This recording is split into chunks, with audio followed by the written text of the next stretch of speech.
इनके परिवार के कुछ अजीब नियम थे, जैसे कि माँ बाप अपने बच्चों को बाहर नहीं जाने देते और तो और ये लोग अपने बच्चों को घर पर ही पढ़ाते थे। साथ ही इन्होंने अपने बच्चों को ये भी बता रखा था कि दुनिया का सबसे खतरनाक जानवर बिल्ली है, इसलिए जब भी तुम बिल्ली को देखो तो तुम्हारी गांड फटनी चाहिए। फिर हम देखते हैं कि तीनों बच्चे एक रिकॉर्डिंग सुन रहे होते हैं जो कि इनकी माँ ने इन्हें सिखाने के लिए रिकॉर्ड की थी। वहीं दूसरी तरफ हम इन सबके डैड को देखते हैं जो कि एक फैक्ट्री में काम करता है। फिर वो अपनी ही फैक्ट्री की सिक्योरिटी गार्ड को अपनी कार में बिठाकर घर लाते हैं। उन्होंने सिक्योरिटी गार्ड की आंखों पर पट्टी बांध रखी थी ताकि उसे ये पता न पड़े कि ये लोग रहते कहाँ पर हैं। अब डैड यहाँ पर सिक्योरिटी गार्ड को घर इसलिए लाए हैं ताकि ये उसके बेटे के साथ मजदूरी करके उसकी शारीरिक जरूरतों को पूरा कर सके। फिर पलंग तोड़ मजदूरी के बाद सिक्योरिटी गार्ड बड़ी बेटी के पास जाकर बैठ जाती है। तभी बड़ी बेटी सिक्योरिटी गार्ड का हेयर बैंड देखकर पूछती है कि इसमें क्या लगा है। वो कहती है चमकने वाले पत्थर। बड़ी बहन पूछती है कि ये क्या होता है। सिक्योरिटी गार्ड कहती है कि ये पत्थर अंधेरे में चमकते हैं। बड़ी बहन कहती है कि सच में ये तो बड़ी अनोखी चीज है। फिर वो बताती है कि मेरे पास भी एक हेयर बैंड था, लेकिन मैंने उसे छोटी बहन को सॉक्स के बदले दे दिया। अभी देखकर हमें पता चलता है कि ये दिमाग से पैदल लोग अभी भी आदिवासी युग में ही जी रहे थे, जिसमें लोग सिर्फ अपने सामानों की अदला बदली करते थे और वहाँ पैसा नाम की कोई चीज नहीं थी। फिर डैड पूरी फैमिली को इकट्ठा करके उनकी वीडियो बनाते हैं। छोटी बहन कहती है कि मुझे भी सिक्योरिटी गार्ड के साथ बैठकर वीडियो बनानी है, जिसके बाद उनका बाप इन सबकी वीडियो रिकॉर्ड करके अपने पास रख लेता है।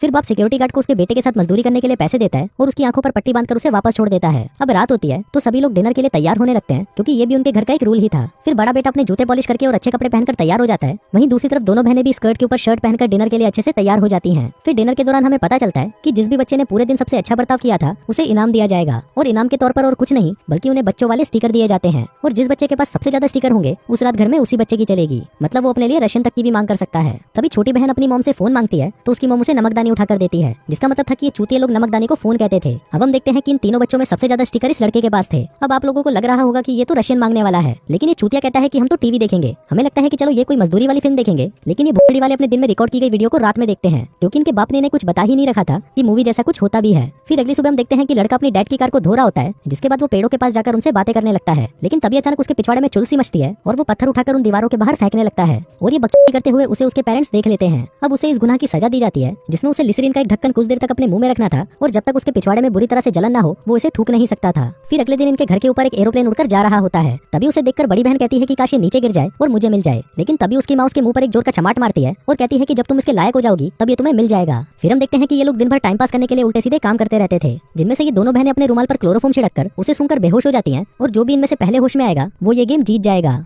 वहीं दूसरी तरफ हम देखते हैं कि मॉम ने अपने रूम में टेलीफोन छुपा रखा है, जिससे वो अपने पति परमेश्वर से बात करती है और अपने घर की करंट सिचुएशन को बताती रहती है। वहीं बड़ी बहन उसकी मॉम की बातें सुन लेती है और सोचती है कि उसकी मॉम बावली हो चुकी है और खुद से ही बातें कर रही है। फिर हम देखते हैं कि इसका डैड जब घर पर आता है तो घर आने से पहले वो अपनी कार से खाने पीने का सामान निकालकर उनमें से लेबल्स को हटा देता है, ताकि इन लोगों को बाहर के बारे में कुछ भी पता न चल सके। साथ ही इनके मॉम डैड ने इन लोगों को ये भी बता रखा था कि तुम लोगों का एक और भाई था जो एक दिन इन दीवारों से बाहर चला गया और अब वो इस दुनिया में नहीं है। अब इनका बाप इन्हें ये सब इसलिए बताता है ताकि ये लोग कभी भी घर से बाहर जाने की सोच भी ना सके। फिर अगले दिन रोज की तरह इनका बाप ऑफिस के लिए निकल जाता है और घर वापस आते वक्त वो अपने डॉग को लेने जाता है, जिसने उसे ट्रेनिंग के लिए दिया हुआ था। लेकिन डॉग का ट्रेनर डैड से कहता है कि तुम्हारे डॉग की अभी 2nd लेवल की ट्रेनिंग जारी है और अभी उसे इसी तरह 5 लेवल को और पूरा करना है। अब क्योंकि डैड को अपना डॉग नहीं मिला था तो वो घर जाकर अपनी पूरी फैमिली को कुत्ता बनाकर उनसे भुकवाने लगता है, और इससे हमें पता चलता है कि बाप ने अपने बच्चों की परवरिश कुत्ते की तरह की थी ताकि ये अपने बच्चों को जो भी बोले उसके बच्चे वही करें। फिर अगले दिन हम देखते हैं कि डैड सिक्योरिटी गार्ड को लेकर फिर से घर आते हैं ताकि वो उसके बेटे के साथ दबाकर मजदूरी कर सके। लेकिन इस बार वो सिक्योरिटी गार्ड उस लड़के को अपना कीबोर्ड चाटने को कहती है, लेकिन लड़का ये पाप करने से मना कर देता है। जिसके बाद सिक्योरिटी गार्ड बड़ी बहन के पास जाती है और उससे पूछती है कि क्या तुम्हें ये हेयर बैंड चाहिए जिसमें ये चमकीले पत्थर लगे हैं। बड़ी बहन कहती है कि हाँ मुझे चाहिए। सिक्योरिटी गार्ड कहती है तो तुम्हें इसके बदले मुझे भी कुछ देना होगा। बड़ी बहन कहती है कि क्या देना होगा।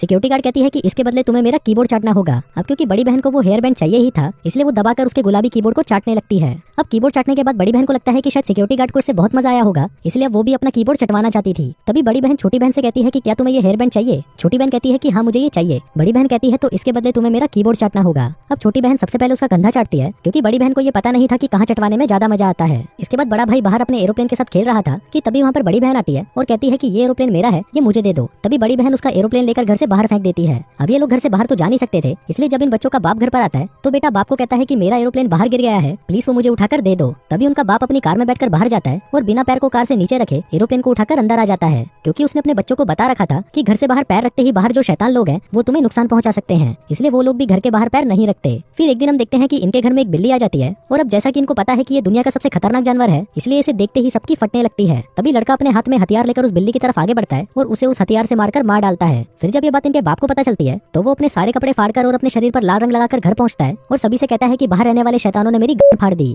फिर अगले सीन में हमें पता चलता है कि इन बच्चों की माँ फिर से प्रेग्नेंट है, और फिर डैड अपने बच्चों को बताता है कि तुम्हारी माँ एक बच्चे और एक कुत्ते को जन्म देने वाली है, जिसको सुनकर सारे बच्चे तालियां बजाने लगते हैं। अब कुछ दिन बाद सिक्योरिटी गार्ड फिर से इनके घर आती है और फिर से बड़े बेटे को अपना कीबोर्ड चाटने को कहती है, लेकिन वो फिर से मना कर देता है। फिर मजदूरी करने के बाद वो बड़ी बेटी के पास जाती है और उसे अपना कीबोर्ड चाटने को कहती है, लेकिन अब बड़ी बेटी भी उसे मना कर देती है और उससे पूछती है कि मुझे इसके बदले में क्या मिलेगा। वो कहती है कि मैं तुम्हारे लिए हेयर जेल लाई हूँ, इससे तुम अपने बालों को कैसे भी सेट कर सकती हो। बड़ी बहन कहती है कि मुझे ये नहीं चाहिए, जिसके बाद वो बताती है कि अगर तुम मुझे तुम्हारे बैग में रखी वीसीआर टेप दे दोगी तब जाकर ही मैं तुम्हारा कीबोर्ड चाटूंगी। उसके बैग में रखी हुई टेप्स हॉलीवुड मूवीज की टेप्स थी और सिक्योरिटी गार्ड उसे अपना कीबोर्ड चटवाने के बदले वो दे देती है। फिर जब घर में सभी लोग सो जाते हैं तभी बड़ी बहन उस टेप को चलाकर देखने लगती है। अब उसने उसमें बॉक्सिंग की मूवी देखी थी तो वो भी उसके डायलॉग्स को कॉपी करके एक्टिंग करने की कोशिश करती है और ये पहली बार था कि इसने पहली बार अपने घर से बाहर की कोई दुनिया देखी थी। लेकिन फिर पता नहीं इसके बाप को इसके बारे में कैसे पता चल जाता है, जिससे वो बहुत ज्यादा गुस्सा हो जाता है। जिसके बाद वो उस वीसीआर टेप को अपने हाथ पर लपेटकर उससे बड़ी बहन को दबाकर मारता है। जिसके बाद उनका बाप सिक्योरिटी गार्ड के घर जाता है और इस पाप के लिए उसे भी कुत्ते की तरह मारता है। अब क्योंकि इनके बेटे के साथ मजदूरी करने के लिए कोई लड़की नहीं थी तो उसका बाप उसकी माँ से कहता है कि अब बेटे को अपनी मजदूरी की प्यास अपनी दोनों बहनों से ही बुझानी पड़ेगी। लेकिन वो दोनों में से किसके साथ मजदूरी करेगा ये डिसीजन वो अपने बेटे पर ही छोड़ देता है। अब बेटा अपनी दोनों बहनों में से बड़ी बहन को चुनता है क्योंकि उसके संतरे और गुफा ज्यादा कड़क थी। फिर हम देखते हैं कि मॉम अपनी बेटी को अपने बेटे से बचवाने के लिए तैयार करती है। दरअसल इन बच्चों को रिश्तों के बारे में कोई भी जानकारी नहीं थी और उन्हें ये भी पता नहीं होता कि ये लोग कर क्या रहे हैं। इसलिए जब ये दोनों एक दूसरे के साथ दबाकर मजदूरी कर रहे थे तो दोनों में से किसी को भी इसमें मजा नहीं आ रहा था। अब वो मूवी देखने से बड़ी बहन को पता चल गया था कि इस घर के बाहर भी कोई दुनिया है और अब उसे वो दुनिया देखनी थी। फिर रात को वो एक पत्थर का डंबल लेकर बाथरूम में जाती है, जिसके बाद वो उसे उठाकर सीधा अपने दांतों पर मारती है और उससे अपने आगे के दांतों को तोड़ देती है, जिन्हें डॉग टूथ भी कहा जाता है। अब बड़ी बहन ने ऐसा इसलिए किया क्योंकि उनके पेरेंट्स ने उन्हें बता रखा था कि जब तक तुम्हारे डॉग टूथ ना टूट जाए तब तक तुम इस घर के बाहर नहीं जा सकते। और डॉग टूथ इतने मजबूत होते हैं कि वो सिर्फ बुढ़ापे में ही टूटते हैं। इसलिए बड़ी बेटी अपने डॉग टूथ को खुद ही तोड़ देती है, जिसके बाद वो अपने डैड की कार की डिक्की में जाकर छुप जाती है क्योंकि उसे पता था कि बाहर की जमीन पर वो कदम नहीं रख सकती, इसलिए वो कार की डिक्की में जाकर छुप गई। इसके बाद जब उसके बाप को पता चलता है कि उसकी जवान बेटी घर से भाग गई है तो वो सभी लोग उसे घर के बाहर ढूंढने लगते हैं। लेकिन अब कोई भी उसका नाम नहीं जानता था क्योंकि इन भूतने वालों ने उसका कोई नाम ही नहीं रखा था, इसलिए वो सभी उसे भौंक कर बुलाने लगते हैं, लेकिन उन्हें उसके बारे में कुछ पता नहीं चलता। जिसके बाद कई घंटों तक ऐसे ही भौंकने के बाद वो सभी वापस घर के अंदर आ जाते हैं। अगले दिन डैड अपनी कार को लेकर अपने ऑफिस की तरफ निकल जाता है, जिसकी डिक्की में अभी भी उसकी बड़ी बेटी छुपी हुई थी। और इसी के साथ ही ये कहानी यहीं खत्म।